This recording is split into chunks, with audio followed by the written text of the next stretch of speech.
अब हम करते हैं इसके बाद आगे sum of n terms, sum of n terms of a GP.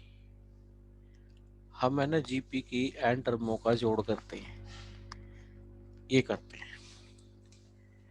तो जीपी की n टर्मों का जोड़ जो होता है वो होता है एस एन ए आर की पावर n -1 आर -1, जब आर क्या ना हो, 1 ना हो।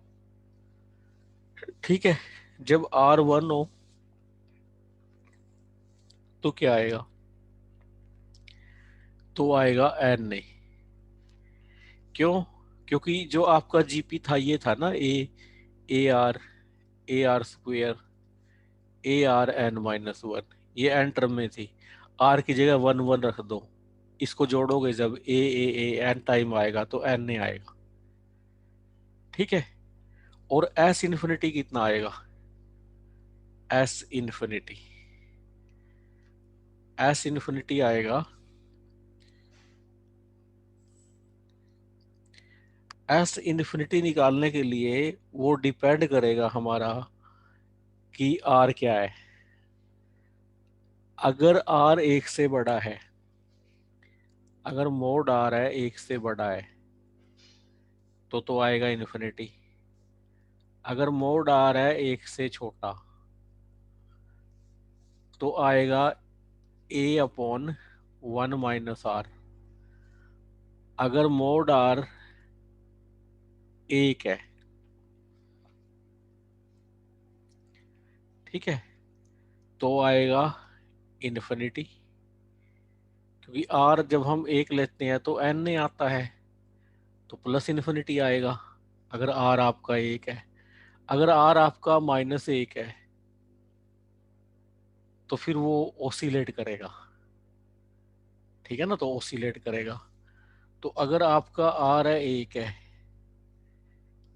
तो क्या आएगा, इन्फिनिटी आएगा। अगर आर आपका एक है तो इन्फिनिटी आएगा। मेन है ये। तो इन्फानाइट टर्म जीपी की क्या देती है, first term upon 1 minus common ratio. और शर्त क्या है, मोड आर है एक से छोटा हो, दैट इज आर है -1 और 1 के बीच में हो। अब इस चीज का यूज मैं क्वेश्चनों में करूंगा।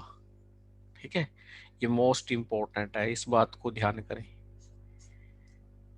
अब इसका लॉजिक कहाँ से आया है, क्योंकि जब आर है एक से बड़ा है तो limit N tend to infinity है, इन्फिनिटी होगा। अगर आर एक से छोटा है, limit N tend to infinity, ये 0 होगा, तो -a/r -1 वही आ जाएगा।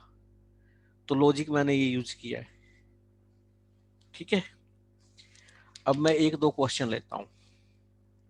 क्वेश्चन देखिए क्या है। क्वेश्चन है, इफ अल्फा का मोड एक से छोटा है, वाह वही बात दे दी, और बीटा का मोड एक से छोटा है, तो आगे दे दिया 1 minus alpha plus alpha square minus alpha cube, ऐसे करते हुए अप टू इन्फिनिटी। कहता है इसको S1 से नोट कर दिया है, 1 minus beta plus beta square minus beta cube up to infinity. इसको डिनोट कर दिया है S2 से।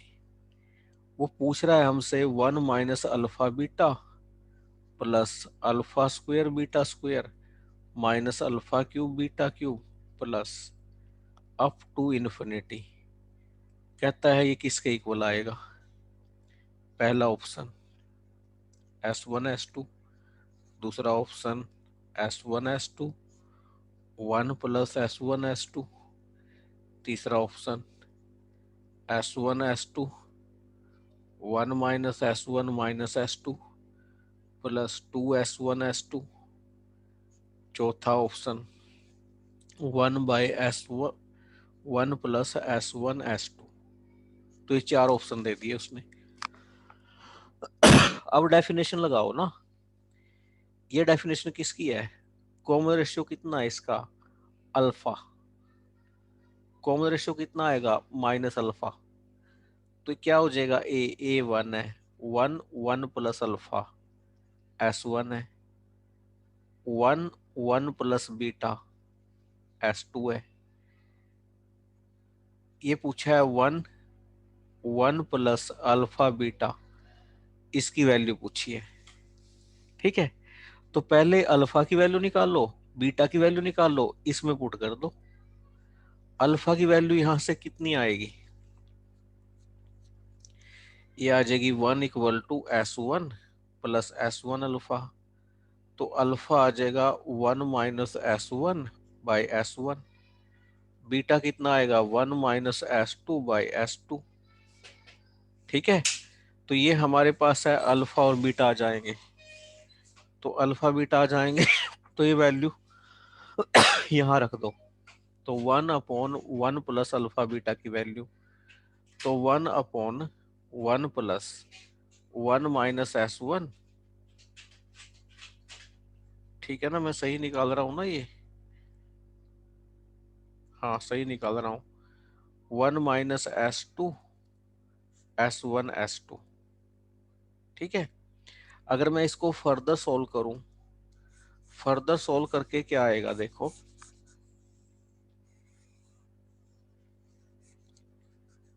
आगे सोल्व करके ये आएगा S1 S2 एलसीएम आ जाएगा। तो S1 S2 तो ऊपर चला गया, तो S1 S2 इसको सोल्व करो, +1 -S1 S2, ये हो जाएगा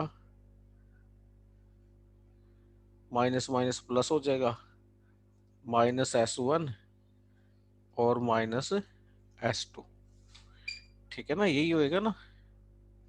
हाँ, तो ये बन जाएगा S1 S2 1 - S1 + S2 +2 S1 S2। तो थर्ड ऑप्शन राइट हो जाएगा, है ना? थर्ड ऑप्शन राइट हो जाएगा।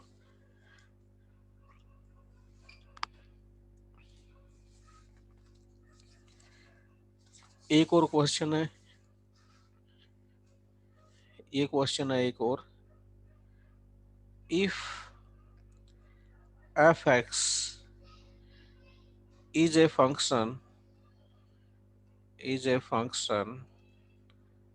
satisfying, क्या सेटिस्फाई कर रहा function? f(x + y) = f(x × fy) for all x y belongs to natural number, such that f1 की वैल्यू दे रखी है 3 and summation i running x running 1 to n f(x) है 120। कहता है n बताओ कितना होगा? 4 होगा, 5 होगा, 6 होगा, 7 होगा। इसमें जो कंसेप्ट लग रहा है वो मल्टीप्लिकेटिव फंक्शन का लग रहा है। तो ये एक रिजल्ट है, जब भी ऐसा ऐसा होता है तो जो f(x) की वैल्यू होती है वो होती है f1 की पावर x। f1 कितना है? 3। तो f(x) क्या आएगा? 3 की x। ठीक है, तो इस फंक्शन की जगह मैं क्या यूज कर सकता हूँ? x है 1 से लेकर n तक, 3 की x = 120। क्या बनेगा? x की जगह पहले 1 पुट करो, 3 की 1, 3 की 2, ऐसे 3 की n बराबर है 120। तो फॉर्मूला लगाओ, ये n टर्म्स का सम है, n टर्म्स हैं AP की, उनका सम है। ठीक है, क्या फार्मूला लगेगा? a 3 है, r की पावर n 3 की n -1 और 3 -1, क्योंकि कॉमन रेशियो इतना आएगा 120। तो अगर मैं इसको फर्दर सॉल्व करूं, फर्दर सोल्व करूं तो कितना आ जाएगा, 3 की n-1, 3 की n-1 आएगा 120 × 2/3, 3 × 4 = 20, 80। तो 3 की n आ जाएगा 80 जमा 1 = 81, और जो कि होता है 3 की 4। तो n कितना आ गया, 4। तो हम इस तरह इजिली इसको निकाल सकते हैं। ठीक है, तो ऐसे ऐसे क्वेश्चन पूछता रहता है। एक मैं क्वेश्चन वो लेता हूं जो एस्टेट में पूछा हुआ है सीधा। एस्टेट में क्या पूछा हुआ है, ये एस्टेट है 2008 में पूछा हुआ क्वेश्चन है, मैं वो उठा लेता हूं। An infinite GP has first term x and sum 5 and sum 5, then x belongs to, पहली चॉइस <10, दूसरी -10 और 0 के बीच में, तीसरी 0 और 10 के बीच में, चौथी <0। तो कैसे करोगे इसको सॉल्व। इनफाइनाइट जीपी में सम का फार्मूला लगा दो। ठीक है, टर्म क्या है, x ये है, तो फर्स्ट टर्म है x, कॉमन रेशियो r मान लो, कितना है, 5 है। यहां से r का मान निकालो, 5 - 5r = x। तो 5 - x = 5r, r का मान 5 - x/5, ये आ गया।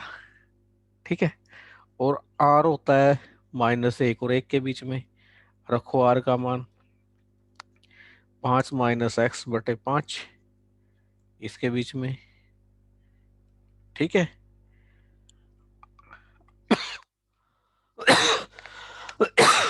अच्छा अब एक बात देखो,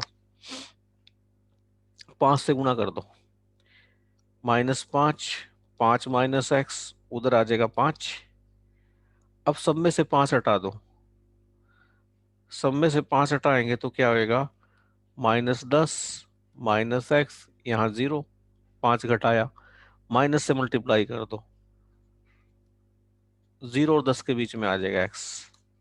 तो कौन सा ऑप्शन आएगा, तीसरा ऑप्शन है हमारा, बिल्कुल राइट हो जाएगा। ठीक है, तो आप यहाँ तक इसको नोट कर लें।